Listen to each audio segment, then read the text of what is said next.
Dear children, welcome to असा education. आज हम कर रहे हैं चैप्टर एग्रीकल्चर से उसके क्वेश्चन आंसर्स और एक्सरसाइज। ये आपका सोशल साइंस बुक का 11th चैप्टर है, ग्रेड 8 से। सबसे पहला सेगमेंट है आंसर द फॉलोइंग क्वेश्चंस। आपको बताना है कौन से ऐसे फैक्टर्स हैं जिससे एग्रीकल्चर यानी जो खेती बाड़ी है उस पर प्रभाव पड़ता है, अफेक्ट करते हैं, असर डालते हैं।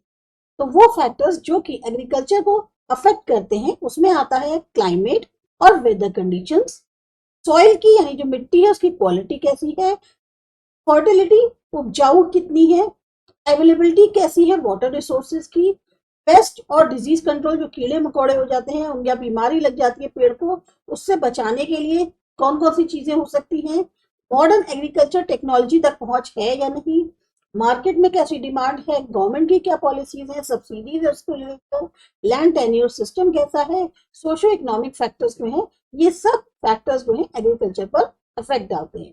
इसके अलावा बदलती हुई जो एनवायरमेंटल कंडीशंस हैं जैसे कि ग्लोबल वार्मिंग, जो प्राकृतिक तौर पर डिजास्टर्स आते हैं, आपका बाढ़ आ गई, सूखा पड़ गया, कुछ और बात हो गई, तो वो भी जो है बहुत ज्यादा असर डालते हैं एग्रीकल्चर पे। प्रॉपर मैनेजमेंट और अडेप्टेशन होना इन फैक्टर्स के लिए बहुत इंपॉर्टेंट है, तभी हम जो है एग्रीकल्चर प्रैक्टिसेस जो है उनको लंबे समय तक कर पाएंगे और साथ ही साथ हमारी फूड सिक्योरिटी हो पाएगी। नेक्स्ट क्वेश्चन है, what does the government do to help farmers develop agriculture. Government क्या मदद कर रही है फार्मर्स की जिससे वो अपने एग्रीकल्चर को डेवलप कर पाए। तो गवर्नमेंट का बहुत इंपॉर्टेंट रोल होता है एग्रीकल्चर डेवलपमेंट को सपोर्ट करने में। सबसे पहले वो जो है कई सारे इनिशिएटिव्स और सपोर्ट मेजर्स को जो है प्रोवाइड करती है, जैसे सब्सिडी देती है, उन्हें फाइनेंशियल तौर पे हेल्प देती है, एग्रीकल्चर लोन्स तक उनकी पहुंच बनाती है, और साथ ही साथ इससे क्या होता है फार्मर्स को मदद मिलती है कि वो अपनी प्रोडक्टिविटी को बढ़ा सकें और मॉडर्न टेक्नोलॉजी जो है उनको अपना सकें। इसके अलावा एग्रीकल्चरल रिसर्च में इन्वेस्ट करना, उन सर्विसेज को जिससे ज्यादा से ज्यादा नॉलेज जो है प्रोवाइड की जा सके उसको बढ़ाना, और सबसे बेस्ट प्रैक्टिसेस करनी चाहिए, उसके लिए जो है ये इन्वेस्ट करती है। साथ ही साथ ऐसी पॉलिसीज को लागू करती है जिससे जो एग्रीकल्चरल प्राइसेस हैं वो स्टेबलाइज हो जाएं, नियंत्रण में रहें, और एक फेवरेबल मार्केट बनाती है कंडीशन फार्मर्स के। इंफ्रास्ट्रक्चर प्रोजेक्ट्स को स्टैब्लिश करती है, जैसे इरिगेशन सिस्टम है, स्टोरेज फैसिलिटीज हैं, ताकि वाटर मैनेजमेंट को बढ़ाया जा सके और जो हार्वेस्ट के बाद लॉस होता है उसको रिड्यूस किया जा सके। इससे फाइनली जो फायदा होगा वो क्या है कि प्रमोट कर पाएगी सस्टेनेबल और प्रॉस्पेरस एग्रीकल्चर। कौन से मेन क्रॉप्स हैं जो आपको गुजरात में उगाए जाते हैं। तो मेन क्रॉप्स जो गुजरात में बोए जाते हैं वो है cotton, groundnut, rice, wheat, millets, oil seeds, pulses, fruits and vegetables में आ गए आपके mangoes, bananas, potatoes, onions, tomatoes और शुगर के। अलग अलग तरह के एग्रीकल्चर कौन कौन से हैं। सबसिस्टेंस एग्रीकल्चर, शिफ्टिंग या jhum agriculture, intensive, extensive, dry farming, wet farming, mix farming और हॉर्टिकल्चर यानी कि प्लांटेशन फार्मिंग। कौन सी वेजिटेशन जो है वो इस्तेमाल करी जाती है बायोलॉजिकल पेस्टिसाइड्स। वो जो वेजिटेशन इस्तेमाल करते हैं उसमें आती है neem, garlic, onion, chrysanthemum, tobacco, capsicum, eucalyptus, turmeric और कैस्टर बीन। इन जो वेजिटेशंस हैं इनमें बहुत सारे अलग अलग बायो एक्टिव कंपाउंड्स होते हैं जो कि एक तरह से कम करते हैं, मतलब जो प्रभाव है उसको रिवर्स कर देते हैं और पेस्ट को या जो भी पैथोजेंस है उससे संबंधित उसको मार देते हैं। इससे क्या होता है, एक इको फ्रेंडली ऑल्टरनेटिव हमें मिल पाता है केमिकल पेस्टिसाइड्स की जगह, जो भी हमारी इंटीग्रेटेड पेस्ट मैनेजमेंट स्ट्रेटेजी है उसके लिए। अब आपको यहाँ बताना है डिफरेंस बिटवीन हॉर्टिकल्चर और इंटेंसिव फार्मिंग। हॉर्टिकल्चर जो है ब्रांच है एग्रीकल्चर की जो मेनली डील करती है फ्रूट्स, वेजिटेबल्स, फ्लावर्स या जो ऑर्नामेंटल प्लांट्स होते हैं उनको कल्टीवेट करने में, खेती बाड़ी में। इसमें ज्यादातर स्मॉल स्केल, बहुत ही स्पेशलाइज्ड कल्टीवेशन वो इन्वॉल्व होता है। साथ ही साथ इनका मेन फोकस जो होता है वो होता है कि क्वालिटी ज्यादा अच्छी हो और वेराइटी ज्यादा हो बजाय क्वांटिटी के। हॉर्टिकल्चर में आपकी एक्टिविटीज आ सकती हैं गार्डनिंग, नर्सरी ऑपरेशंस और फ्लोरिकल्चर। वहीं दूसरी तरफ इंटेंसिव फार्मिंग जो है एक ऐसा फार्मिंग सिस्टम है जहां बहुत ज्यादा जरूरत है लेबर की, कैपिटल की और टेक्नोलॉजी की, और इनके इस्तेमाल से ज्यादा उत्पादन किया जाता है बहुत ही कम प्लॉट ऑफ लैंड पे या एरिया ऑफ लैंड पे। ये ज्यादातर जुड़ी हुई होती है मोनोकल्चर प्रोडक्शन से, क्रॉप यानी एक ही तरीके का क्रॉप जो है वो बोया जाता है और उसमें मॉडर्न मशीनरी और एडवांस टेक्निक्स जो है वो इम्प्लॉयड। तो हॉर्टिकल्चर जोर देता है कल्टीवेशन पर खाली स्पेशलिटी क्रॉप्स के या ऑर्नामेंटल प्लांट्स के, जबकि इंटेंसिव फार्मरी उनका मेन एम होता है प्रोडक्टिविटी हाई हो, एफिशिएंसी जो है वो लार्ज स्केल पे हो, और इसीलिए वो जो है ज्यादा से ज्यादा फोकस करता है एग्रीकल्चरल प्रैक्टिसेस पर। ऑर्गेनिक पेस्टिसाइड्स में क्या इस्तेमाल किया जाता है? जो नेचुरल सब्सटेंसेस हमें प्लांट से, एनिमल से, मिनरल से मिलते हैं, वो इस्तेमाल किए जाते हैं ऑर्गेनिक पेस्टिसाइड। अब इसमें आपका नीम का ऑयल, गार्लिक, ओनियन, पायरिथ्रम जो कि क्राइसेंथेमम फ्लावर से मिलता है, और बहुत सारे और बोटानिकल एक्सट्रैक्ट्स जो हैं जो पेस्ट को कंट्रोल करने में हेल्प करते हैं, अपनी ऑर्गेनिक फार्मिंग के जो उसके प्रिंसिपल्स हैं उस पर बिल्कुल मतलब फिट बैठते हैं, उनका इस्तेमाल किया जाता है ऑर्गेनिक पेस्टिसाइड। कौन सा रीजन है गुजरात का भरूच के पास जो कि अपने लॉन्ग स्ट्रिंग कॉटन के प्रोडक्शन के लिए जाना जाता है? तो जो गुजरात का क्षेत्र है भरूच के पास, वहां पर लॉन्ग स्ट्रिंग कॉटन होता है, या स्टेपल कॉटन या स्ट्रिंग कॉटन होता है, उसे कहते हैं गुजरात संकट 6। ये बहुत ही खास वैरायटी है कॉटन की जिसमें लॉन्ग फाइबर्स होते हैं और अपने सुपीरियर क्वालिटी के लिए जाना जाता है। साथ ही साथ ये जो है हाईली वैल्यूड टेक्सटाइल इंडस्ट्री में होता है, और इसी से बहुत ही फाइन और ड्यूरेबल फैब्रिक्स निकलते हैं। नेक्स्ट सेगमेंट है choose the correct option from the following options and right answer. किस टाइप की फार्मिंग में प्रोडक्टिविटी कम होती है? प्लांटेशन, झूम इंटेंसिव या वेट? झूम फार्मिंग में प्रोडक्टिविटी या यील्ड कम होती है। कौन से प्लांट को हम बायोलॉजिकल पेस्टिसाइड्स में नहीं यूज करते? नीम, बिटरगार्ड, टोबैको, मशरूम। मशरूम को हम जो है नहीं यूज करते।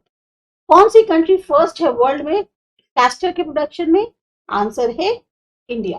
किस स्टेट को कहते हैं वीट बोल ऑफ इंडिया? इसका आंसर है पंजाब। अब थर्ड सेगमेंट है गिव रीजंस। आपको रीजंस बताने हैं। एक्सेसिव यूज जो केमिकल फर्टिलाइजर्स का या केमिकल पेस्टिसाइड्स का करते हैं वो हार्मफुल हो सकता है। तो एक्सेसिव यूज जो है केमिकल फर्टिलाइजर्स और पेस्टिसाइड्स का हार्मफुल इसलिए है क्योंकि उसका एनवायरमेंट पे, सॉइल पे और ह्यूमन हेल्थ पर बहुत उल्टा या बुरा प्रभाव पड़ता है। इसके कारण सॉइल की जो एक क्वालिटी है वो डिग्रेड हो जाती है, वाटर पॉल्यूशन होता है, जो बेनिफिशियल ऑर्गेनिज्म होते हैं उनको नुकसान पहुंचता है। साथ ही साथ जो पेस्ट और वीड्स हैं वो इसको अपने आप को इससे बचा लेते हैं, मतलब उनका इन पर असर नहीं होता। इस तरीके के पेस्ट और वीड जन्म लेने लगते हैं। बहुत ज्यादा एक्सपोजर जब इन केमिकल्स का होता है उससे हेल्थ रिस्क भी हो जाते हैं ह्यूमंस के लिए। ज्यादा बेटर है कि बहुत सस्टेनेबल और इको फ्रेंडली फार्मिंग प्रैक्टिसेस वो करी जाए ताकि जो नेगेटिव इम्पैक्ट्स हैं उनको कम किया जा सके, मिटिगेट मीन्स कम किया जा सके, और लॉन्ग टर्म वाइटेबिलिटी जो है या वायबिलिटी एग्रीकल्चर सिस्टम की बनी रहे। अलग अलग क्रॉप्स जो हैं अलग अलग रीजन्स में बोए जाते हैं। वो इसलिए होता है क्योंकि वेरिएशन देखने को मिलता है क्लाइमेट में, सॉइल टाइप में और लोकल एग्रीकल्चरल प्रैक्टिसेस में। हर फसल यानी क्रॉप की एक खास रिक्वायरमेंट होती है टेम्परेचर, सनलाइट, वाटर और सॉइल कंडीशंस को लेकर। अब वो रीजन्स जहां पर सूटेबल एनवायरमेंटल कंडीशंस होती हैं और सॉइल फर्टिलिटी होती है तो वो जो है मेनली चूज किए जाते हैं क्रॉप्स की कल्टीवेशन के लिए, जो उन सेटिंग्स में पूरी तरह से फिट बैठते हैं। इसके अलावा जो ट्रेडिशनल नॉलेज और हिस्टोरिकल एग्रीकल्चरल प्रैक्टिसेस होती आ रही है पर्टिकुलर रीजन में, वो भी बहुत प्रभाव डालती है कि हम कौन सा क्रॉप जो है उसे चुने जो बेस्ट सूट करता है उस एरिया की जो खास कंडीशंस है उन पर। साथ ही साथ उससे अच्छी पैदावार होगी और ओवरऑल एग्रीकल्चर प्रोडक्टिविटी जो है वो उस पर फायदा होगा। जो ट्रेंड है टुवर्ड्स बायोलॉजिकल पेस्टिसाइड्स अब वो बढ़ते जा रहे हैं। क्यों? तो ये जो ट्रेंड है बायोलॉजिकल पेस्टिसाइड्स की तरफ ये इसलिए बढ़ रहे हैं, उसके बहुत सारे कारण हैं। पहला, बायोलॉजिकल पेस्टिसाइड्स जो है वो नेचुरल रिसोर्सेज से मिलते हैं, नेचुरल सोर्सेज से, जो ज्यादा एनवायरमेंटल फ्रेंडली होते हैं और बहुत कम रिस्क होता है बेनिफिशियल ऑर्गेनिज्म को, ह्यूमंस को और इकोसिस्टम। इसलिए इनको जो है मेनली चुना जाता है। दूसरा क्या है, आजकल चिंता बढ़ती जा रही है जो हार्मफुल इफेक्ट्स है केमिकल पेस्टिसाइड्स के एनवायरमेंट पे और ह्यूमन हेल्थ, इसको लेकर जो चिंता बढ़ी है उसके कारण बायोलॉजिकल पेस्टिसाइड अब ज्यादा इस्तेमाल किए जा रहे हैं। तीसरा है कंज्यूमर्स डिमांड कर रहे हैं पेस्टिसाइड फ्री या ऐसी चीज उनको जो मतलब क्रॉप्स की जो भी उनको मिले, जो भी उनको फल, फ्रूट्स, वेजिटेबल्स मिले वो पेस्टिसाइड फ्री हो। केमिकल प्रोडक्ट्स जो है, फूड प्रोडक्ट्स, उनको जो है कम किया जाए, और साथ ही साथ फार्मर्स को जो है ज्यादा प्रमोट किया जाए कि वो ज्यादा सस्टेनेबल और इको फ्रेंडली प्रैक्टिसेस अपनाएं। एडवांसमेंट बायोटेक्नोलॉजी में और रिसर्च जो है उसके कारण डेवलपमेंट हो पा रहा है बहुत ही इफेक्टिव और इकोनॉमिकली वायबल बायोलॉजिकल पेस्टिसाइड्स का, जो कि अब उनकी पहली चॉइस बनते जा रहे हैं मॉडर्न एग्रीकल्चर की। Drip irrigation system best irrigation system माना जाता है एग्रीकल्चर में। वो इसलिए माना जाता है क्योंकि उसकी एक तो उसकी इफिशियंसी और उसके कई सारे बेनिफिट्स। पहला, इससे पानी जो है डायरेक्टली प्लांट्स के रूट जोन में जाता है। बहुत ही कम वाटर वेस्टेज होता है, या इवेपोरेशन या रन ऑफ के थ्रू, यानी पानी बह नहीं जाता, भाप नहीं बन के उड़ जाता, सीधा रूट्स में जाता है। और ये जो टारगेटेड अप्रोच है ये इंश्योर करती है कि बहुत ही सही मात्रा में वाटर का इस्तेमाल हो रहा है और रिसोर्सेज भी हमारे संरक्षित होते हैं। दूसरा, ड्रिप इरिगेशन रिड्यूस करता है जो वीड ग्रोथ है, जो बगल में जंगली घास वगैरह उगाती है उसके लिए कम करता है। वाटर बॉर्न डिजीजेस जो होती है, पानी से पैदा होने वाली जो बीमारियां हैं उनको कम करता है, उनके रिस्क को। और खास तौर से अलाउ करता है एक बिल्कुल न्यूट्रिएंट एप्लीकेशन के कारण क्रॉप्स हेल्दी होते हैं और पैदावार भी ज्यादा होती है। तो जो इनिशियल इंस्टॉलेशन होता है उसकी कॉस्ट में भी ज्यादा हो सकती है, पर जो long term water energy savings हैं या जो इम्प्रूव क्रॉप प्रोडक्टिविटी है उसके कारण एनवायरमेंटल सस्टेनेबिलिटी मिल रही है, उसी के कारण ड्रिप इरिगेशन एक बहुत ही एडवांटेजियस चॉइस माना जाता है मॉडर्न एग्रीकल्चर के। अब आते हैं एक्सप्लेन द टर्म्स पे। यहाँ दिया हुआ है एग्रीकल्चर। एग्रीकल्चर क्या होता है? ये एक ऐसा प्रोसेस है प्लांट्स को कल्टीवेट करना, जैसे कि क्रॉप्स है, फ्रूट, और साथ ही साथ एनिमल्स को पालना बढ़ाना, ताकि फूड, फाइबर, मेडिसिनल प्लांट्स और बाकी और प्रोडक्ट जो है मिल सके, जो कि ह्यूमन लाइफ के द्वारा इस्तेमाल करी जाती है या उनके लिए जरूरी है। इसमें बहुत सारी वेराइटीज आती हैं, बहुत सारी एक्टिविटीज आती हैं, ट्रेडिशनल फार्मिंग मेथड से लेके मॉडर्न टेक्नोलॉजी, एडवांस प्रैक्टिसेस तक। ये बहुत ही इंपॉर्टेंट रोल प्ले करता है प्रोवाइड करने में फूड सिक्योरिटी, सपोर्ट करता है इकोनॉमीज को वर्ल्ड वाइड, और साथ ही साथ इसका असर होता है एनवायरमेंट पर भी, और ये कल्चरल प्रैक्टिसेस को भी शेप करने में बहुत हेल्प करता है। दूसरा है प्लांटेशन फार्मिंग। प्लांटेशन फार्मिंग एक लार्ज स्केल एग्रीकल्चरल सिस्टम है जहां सिंगल कैश क्रॉप, जैसे कि टी, कमर्शियल जो होता है इसकी वजह से उसको कैश बोलते हैं, tea, coffee, rubber, sugar cane, ये बहुत ही ज्यादा बड़े लैंड एरियाज पे कल्टीवेट किए जाते हैं। ये ट्रॉपिकल रीजन से मेनली जुड़ा हुआ है और इसमें जो है काफी लेबर इंटेंसिव प्रैक्टिसेस होती हैं। ओन्ड और मैनेज किया जाता है बहुत बड़ी बड़ी कंपनीज और लैंड ओनर्स के द्वारा। इसमें मेनली क्या है, जो प्लांटेशन फार्मिंग है ये कॉलोनियल एरा से चली आ रही है। एग्रीकल्चर सिस्टम जो तब के जमाने से था तब से चला आ रहा है और बहुत इंपॉर्टेंट रोल प्ले करता है ग्लोबल कमोडिटी प्रोडक्शन में, जबकि इसका फोकस होता है मैक्सिमाइज यील्ड में और साथ ही साथ एफिशिएंसी हो, एक्सपोर्ट कर सके उन चीजों को मार्केट्स के लिए। ड्राई फार्मिंग क्या है? ड्राई फार्मिंग एक ऐसा एग्रीकल्चर मेथड है जो कि एरिड या सेमी एरिड रीजन्स में इस्तेमाल करते हैं, जहां पानी बहुत कम होता है, वाटर अवेलेबिलिटी बहुत ही सीमित मात्रा में होती है। फार्मर्स जो है जनरली किस पर रिलाय करते हैं, निर्भर होते हैं? मॉइस्चर कंजर्वेशन टेक्निक्स पे, जैसे डीप सॉइल प्रिपरेशन हो गया, मल्चिंग हो गया, या आपका मैक्सिमाइज करना जो पानी की कमी है उसका ज्यादा से ज्यादा इस्तेमाल हो सके। जैसे बारिश नहीं हो रही, अब बारिश होने में जमीन की जो मिट्टी है उसकी जो नमी है उसका वो कितना ज्यादा इस्तेमाल करके अपनी फसलों को उगा सकते हैं। तो वो जो ऐसी फसल है, क्रॉप्स हैं जो इन सूखे की मार को झेल लेती हैं, वो जो है क्या कहते हैं यहाँ प्रेफर करी जाती है।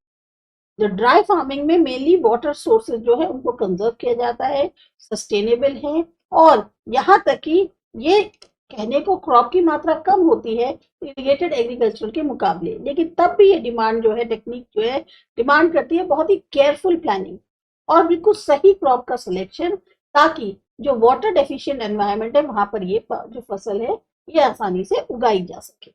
नेक्स्ट आता है वेट फार्मिंग। वेट फार्मिंग भी कोई कॉमन टर्म नहीं है एग्रीकल्चर में, इसको बोलते हैं वेटलैंड फार्मिंग, जहां पर जो क्रॉप्स है उनका कल्टीवेशन होता है गीली मिट्टी पे या जो मार्शी एरियाज होते हैं वहां पे थोड़ा सा कीचड़ दलदल ऐसा होता है। ये बेसिकली प्रैक्टिस जो है क्या करते हैं, जो नेचुरल वाटर है उसको कंट्रोल किया जाता है, जो उनका बहना है, भाई नेचुरल वाटर का रिटेंशन हो जाता है, बह जाता है, ताकि वहां पे इस प्रैक्टिस से क्रॉप्स को उगाया जा सके, राइस और क्रैनबेरीज जैसे। वेटलैंड फार्मिंग जो है बहुत ही यूनिक इकोलॉजिकल बेनिफिट्स देती है, जैसे हैबिटेट का प्रिजर्वेशन हो गया, वाटर प्यूरिफिकेशन हो गया, साथ ही साथ अगर केयरफुल तौर पे मैनेजमेंट किया जाए या वो बहुत जरूरी है ताकि एनवायरमेंटल डिग्रेडेशन को रोका जा सके और जो डेलिकेट तौर पे बैलेंस है वेटलैंड इकोसिस्टम का उसको मेंटेन किया जाए। नेक्स्ट आते हैं फिल इन द ब्लैंक्स पर। फिल इन द ब्लैंक्स में है Gujarat ranks dash in India in terms of cotton production first. Intensive farming को हम और क्या कहते हैं, कमर्शियल फार्मिंग। हाईएस्ट प्रोडक्शन जो ग्राउंडनट का है गुजरात के अंदर वो है जूनागढ़ डिस्ट्रिक्ट। लगभग 50% जो वर्ल्ड की पॉपुलेशन है वो एंगेज है फार्मिंग एक्टिविटीज में और ब्लैक कॉटन सॉइल को है हम रेगूर भी बोलते हैं। सिक्स्थ है यहाँ पर right short notes on. Short notes में क्या बताना है, सबसे पहले इंटेंसिव फार्मिंग क्या है। इंटेंसिव फार्मिंग ऐसा मॉडर्न एग्रीकल्चरल अप्रोच है जो मेनली फोकस करता है ज्यादा से ज्यादा प्रोडक्शन पे और उत्पादन पे लिमिटेड लैंड रिसोर्सेज। इसमें बहुत ज्यादा टेक्नोलॉजी का, सिंथेटिक फर्टिलाइजर्स का, पेस्टिसाइड्स का और हाई यील्डिंग क्रॉप वेराइटीज का इस्तेमाल करते हैं। जो लाइफ स्टॉक होता है उसको भी इसीलिए यहाँ पर पाला जाता है लिमिटेड स्पेसेस में ताकि वहां से मीट, मिल्क और एग प्रोडक्शन को भी करा जा सके। जहां एक तरफ इंटेंसिव फार्मिंग जो है वो बूस्ट करती है प्रोडक्टिविटी और जो ग्रोइंग फूड डिमांड्स है उनको पूरा करती है, वहीं वो चिंता बढ़ा देती है एनवायरमेंटल डिग्रेडेशन की, एनिमल वेलफेयर की और साथ ही साथ सस्टेनेबिलिटी। प्रॉपर मैनेजमेंट और रिस्पॉन्सिबल प्रैक्टिसेस बहुत जरूरी हैं ताकि कम किया जा सके इनका नेगेटिव इम्पैक्ट और इंश्योर किया जा सके लॉन्ग टर्म एग्रीकल्चर वायबिलिटी को। डेवलपमेंट ऑफ एग्रीकल्चर, जो डेवलपमेंट है एग्रीकल्चर का मेनली ये रिफर करता है कि कैसे उत्पत्ति हुई, एडवांसमेंट हुआ फार्मिंग प्रैक्टिसेस का समय के साथ साथ। इसमें मेनली आता है अडॉप्शन नई टेक्नोलॉजीज का, साइंटिफिक डिस्कवरीज का, इम्प्रूव एग्रीकल्चर टेक्निक्स का जो कि इंक्रीज कर सके प्रोडक्टिविटी, एफिशिएंसी और सस्टेनेबिलिटी। जो डेवलपमेंट है एग्रीकल्चर का बहुत अहम रोल प्ले करता है शेप करने में ह्यूमन सोसाइटीज को, पॉपुलेशन ग्रोथ को और प्रोवाइड करता है एक स्टेबल फूड सप्लाई। साथ ही चैलेंजेस भी सामने खड़ा करता है कि कैसे मैनेज करें एनवायरमेंटल इम्पैक्ट्स को और कैसे प्रिजर्व करें अपनी ट्रेडिशनल नॉलेज, जहां हम एक तरफ बहुत ही नए नए एग्रीकल्चर प्रोग्रेस के लिए जो तरीके हैं उनको अपना रहे हैं। थर्ड आता है राइस। राइस एक ऐसा स्टैपल फूड ग्रेन है जो कि बहुत ज्यादा इसकी कल्टीवेशन होती है, कंज्यूम किया जाता है पूरी दुनिया के अंदर। ये मेन सोर्स माना जाता है न्यूट्रिशन का, लगभग आधे से ज्यादा पॉपुलेशन जो हमारी ग्लोबल है उसके लिए, खासतौर से एशिया में। राइस प्लांट्स जो है वो वहीं पर पैदा होते हैं जहां बहुत ज्यादा पानी होता है, वेल इरिगेटेड फील्ड्स होती हैं और ये जो है कई सारी वेराइटीज में आता है जो सूट करता है अलग अलग क्लाइमेट को और अलग अलग उसकी वहां की प्रेफरेंसेस को। ये एक ऐसा वर्सेटाइल क्रॉप है जो बहुत ही इंपॉर्टेंट रोल प्ले करता है फूड सिक्योरिटी में और कल्चरल ट्रेडिशंस, इसीलिए ये बहुत ही असेंशियल एलिमेंट है कई सारी हमारी जो डिशेज कुजीन्स और डाइट्स का पूरी दुनिया के। ब्लैक सॉइल, ब्लैक सॉइल को हम ब्लैक कॉटन सॉइल या रेगूर सॉइल भी कहते हैं। ये एक बहुत ही हाईली फर्टाइल सॉइल है जो कि कुछ खास इलाकों में पाई जाती है। डार्क है कलर में क्योंकि इसके अंदर ऑर्गेनिक कंटेंट बहुत ज्यादा होता है और इसमें बहुत ज्यादा मॉइस्चर रिटेंशन की प्रॉपर्टीज होती है, रोकने की क्षमता होती है।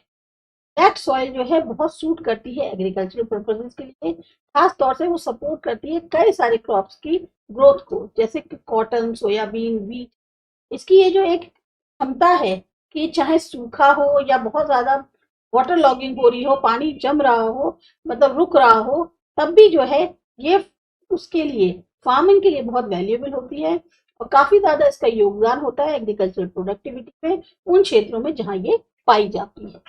Drip irrigation system, drip irrigation जो है एक ऐसा water efficient agricultural irrigation system है जो इसमें मेनली जो वाटर है वो डायरेक्टली डिलीवर होता है रूट जोन पर प्लांट्स के, और इसके लिए हम लोग नेटवर्क बनाते हैं ट्यूब्स का, पाइप्स का और जो एमिटर्स होते हैं यानी जिनसे पानी बाहर निकलता है उनका। इसकी मेन जो अप्रोच होती है वो होती है कि वाटर वेस्टेज को कम करना इवेपोरेशन के थ्रू या रन ऑफ के थ्रू। काफी ज्यादा इस्तेमाल किया जाता है स्मॉल स्केल और लार्ज स्केल फार्मिंग में क्योंकि इसकी में क्षमता होती है पानी को कंट्रोल करने की, बेहतर क्रॉप को प्रोडक्शन देने की और साथ ही साथ वीड ग्रोथ भी इसमें कम होती है। ये एनवायरमेंटल फ्रेंडली माना जाता है और सस्टेनेबल होता है, इरिगेशन मेथड का एक बहुत ही सस्टेनेबल तरीका माना जाता है, खासतौर से उन एरियाज में जहाँ पानी की बहुत ज्यादा किल्लत होती है या बहुत ही सीमित वाटर रिसोर्सेज। अब आते हैं एक्टिविटी पे। आपके बुक में एक मैप दिया हुआ है, उस गुजरात के मैप के बेसिस पर आपको डिस्ट्रिक्ट्स के नाम बताने हैं जहां पर ये क्रॉप्स पाए जाते हैं। तो हमने यहाँ पर विदाउट मैप आपको आंसर दिए हैं, आप बुक से देख सकते हैं मैप को। पहला वीट है, वीट होता है बनासकांठा, मेहसाना, सबरकांठा और सुरेंद्रनगर में, ये डिस्ट्रिक्ट्स है। राइस खेड़ा, भरूच, नर्मदा और वडोदरा में। मिलेट है कच्छ, सुरेंद्रनगर, बनासकांठा और पटन में। कॉटन आपकी पाई जाती है सूरत, राजकोट, वडोदरा और बनासकांठा में। ग्राउंडनट जूनागढ़, राजकोट, जामनगर, अमरेली। और कैस्टर है बनासकांठा, सबरकांठा, मेहसाना और राजकोट में। एक और एक्टिविटी दी गई है जिसमें आपको बताना है on the basis of map wheat producing states कौन कौन से हैं। उसमें आ जाएगा आपका उत्तर प्रदेश और पंजाब। राइस प्रोड्यूसिंग स्टेट्स में वेस्ट बंगाल और Uttar Pradesh. Millet producing states में Rajasthan, Maharashtra. Cotton producing states में गुजरात, महाराष्ट्र। और ग्राउंडनट प्रोड्यूसिंग स्टेट्स में गुजरात और आंध्र प्रदेश। तो ये आपके चैप्टर की कंप्लीट एक्सरसाइज है। आपको अच्छी लगी, समझ में आई, सब्सक्राइब करिए। असा एजुकेशन। मिलते हैं अगले चैप्टर में।